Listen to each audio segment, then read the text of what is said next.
Jangan tanam mayat anak perempuan tu terlalu dalam, sebab kalau aku dibebaskan nanti, aku tetap akan menggalinya semula.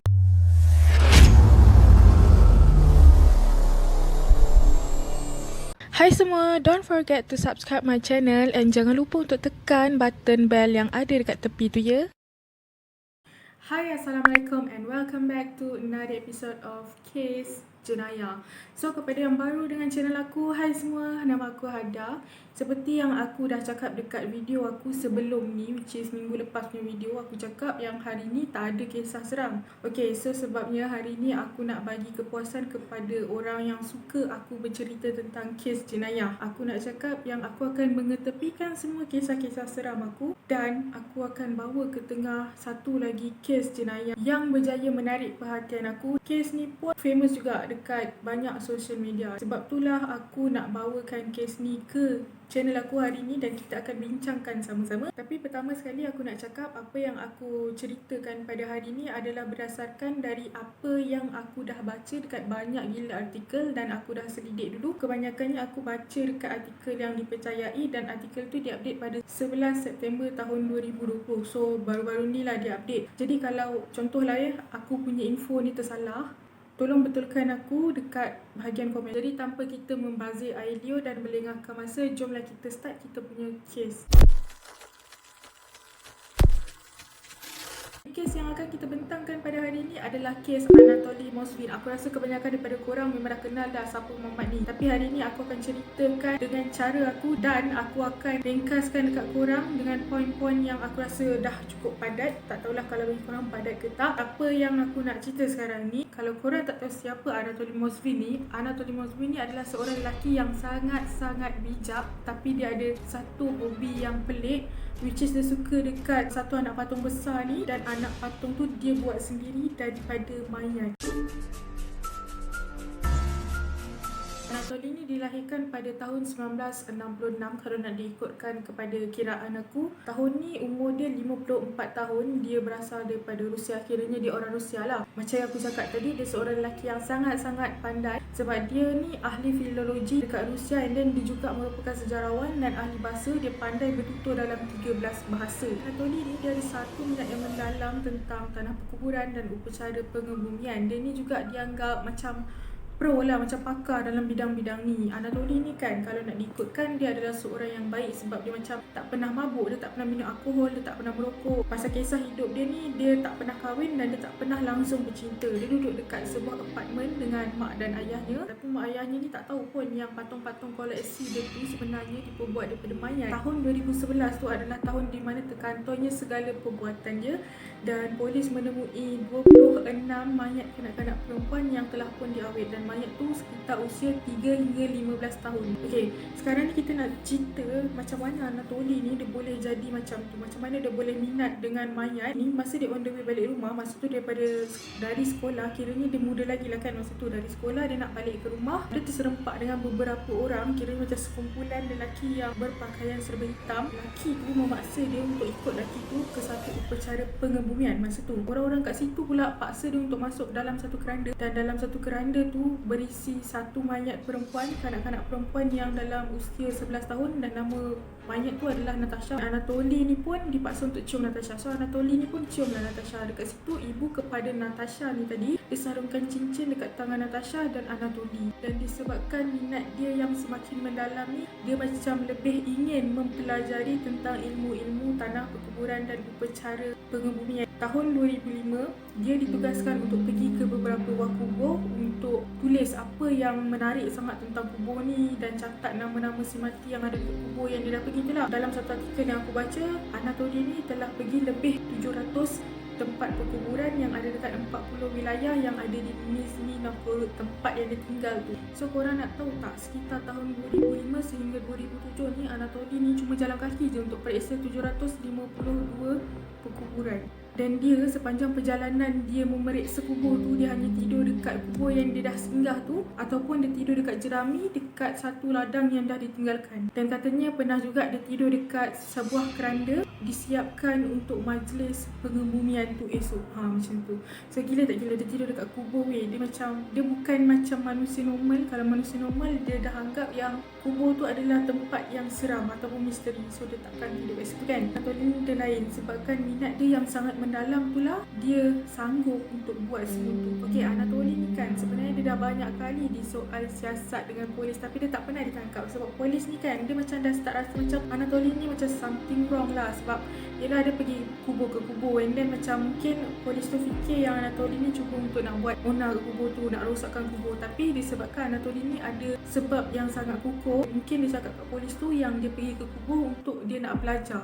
Dia nak belajar lebih mendalami tentang perkuburan macam tu. So sebab tu dia tak pernah ditangkap walaupun dah banyak kali disoal siasat oleh polis. Dia pernah dengar macam suara budak minta tolong kat dia. Lepas tu dia percaya yang suara tu datangnya dari bawah tanah, which is budak yang dah mati, yang dah ada dekat bawah tanah tu. So sebab tu lah kot dia gali tanah tu, and then dia bawa balik mayat tu.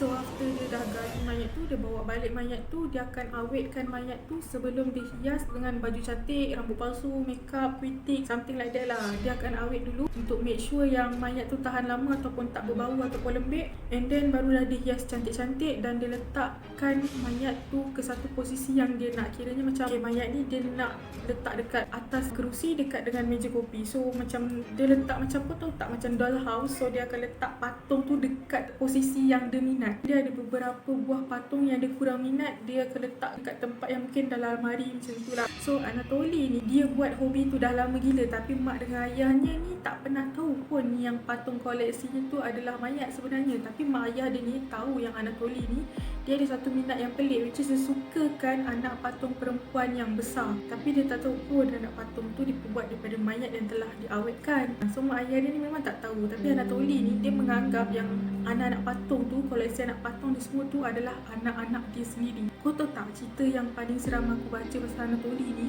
Sebabkan dia anggap patung tu semua macam anak dia sendiri. Dia belikan baju, dia belikan mainan, dia nyanyikan lagu, dia tengok kartun sama-sama. Betul-betul dia layan macam anak dia sendiri weh. Cerita dia ni sebenarnya agak sedih sikit dan agak seram tu pun sikit macam 50-50 lah macam tu. Sebab apa aku cakap macam tu? Sebab yelah dia dah lah tak kahwin, dia tak pernah bercinta, dia tak pernah ada anak. So dia anggap macam mayat-mayat yang dia dah jadikan patung tu macam anak dia sendiri. And then dia tahu anak patung tu, mayat tu lahir tahun bila, tarikh dia bila, and then setiap kali tibanya hari ulang tahun kelahiran patung tu dia akan sambut. Dia macam betul-betul layan patung tu macam anak dia. Dalam tahun 2009, jiran-jiran dekat situ, dekat area kawasan rumah dia tu dah macam rasa macam something wrong ni. Kenapa kubur rosak, kenapa kubur berlubang macam tu. Diorang pun buatlah report dekat polis. Tahun 2011 tu lah di mana terkantornya perbuatan menggali dan mencuri mayat. So tahun 2011 tu di mana rumah Anatoli ni diserbu oleh polis. Polis temukan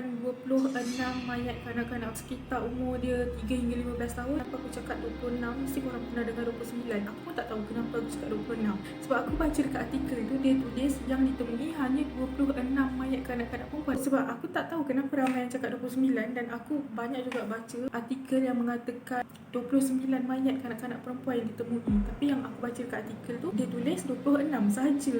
Jadi kalau korang rasa aku punya info salah ke, aku ada salah faham ke, tolong komen kat bawah, aku pun nak tahu. Jadi sepanjang polis tu serbu rumah dia, selain daripada dia terjumpa 26 mayat yang telah diawet tu, polis juga terjumpa buku manual cara-cara buat patung. Kau tahu tak, Anatoli ni tadi dia buat patung dengan menggunakan garam dengan baking soda je untuk awet mayat tu supaya mayat tu lebih tahan lama lah macam tu. Akibat daripada menggali dan mencuri mayat ni tadi, Anatoli ni terlibat dengan satu pertuduhan yang membawa kepada 5 tahun penjara. So Anatoli ni dah diserbu rumah dia tadi, dia ditangkap dan dia buat rawatan sekretari. Rawatan sekretari ni pula mengesahkan yang Anatoli ada masalah mental yang dinamakan skizofrenia paranoid. Aku pernah cerita pasal skizofrenia paranoid ni dekat kes jenayah aku yang pertama. Kalau korang tak tengok lagi, tolong tengok, aku letak link dia kat atas ni. Aku tetap akan jelaskan apa itu skizofrenia paranoid. Skizofrenia paranoid adalah satu penyakit mental di mana pesakit tu dia akan berhalusinasi dengan jelas. Dia akan dengar suara-suara yang tak nyata. Macam itulah, macam Anatoly ni tadilah, dia cakap dia dengar suara macam ada budak-budak minta tolong kat dia tapi dari bawah tanah macam tu. Dan suara tu kita orang macam kita ni kita tak dengar, dia je boleh dengar. Dan disebabkan oleh masalah mental ni tadi, Anatoly ni dibebaskan dari kesemua hukuman jenayah dan dia dianggap tak layak untuk diadili. Tahun 2012 tu adalah di mana dia terima hukuman. Maksudnya dia bukan dibebaskan terus tanpa sebarang hukuman. Dia dibebaskan dari hukuman jenayah tapi hukuman tu tetap dapat, which is hukuman masuk dekat hospital sekretari. Aku ada terbaca dalam satu artikel dekat dalam satu tembual di mana Anatoly ni dia cakap dia sebenarnya kesian tau dekat budak-budak tu. Yelah, mak ayah dia tinggalkan budak-budak tu after budak-budak tu mati dekat bawah tanah dengan kesejukan. Dia macam kesian dekat budak-budak tu. Yang dia gali and then dia bawa balik, dia awetkan. Anatoly ni juga dia percaya yang budak-budak yang dah mati tu boleh dihidupkan balik dengan apa cara sekalipun walaupun ilmu hitam.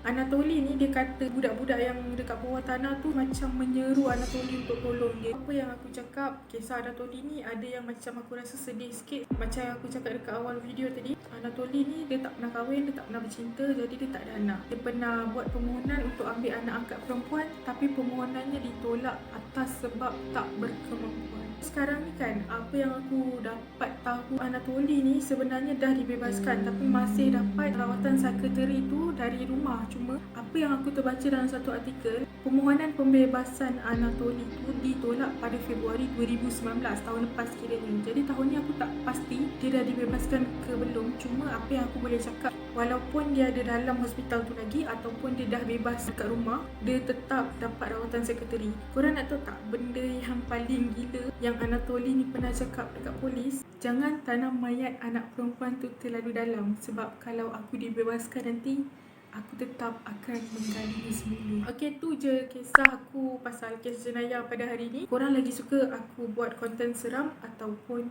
kes jenayah? Korang nak aku buat konten apa lagi? Kalau korang suka, korang boleh like, share, subscribe, jangan lupa. Kalau korang ada kisah seram yang korang nak sharekan dekat aku, korang boleh DM aku. Terima kasih sebab sudi tengok aku punya channel. Terima kasih sangat-sangat. Jumpa minggu depan dengan aku kembalikan kisah seram minggu depan, insya-Allah. Bye.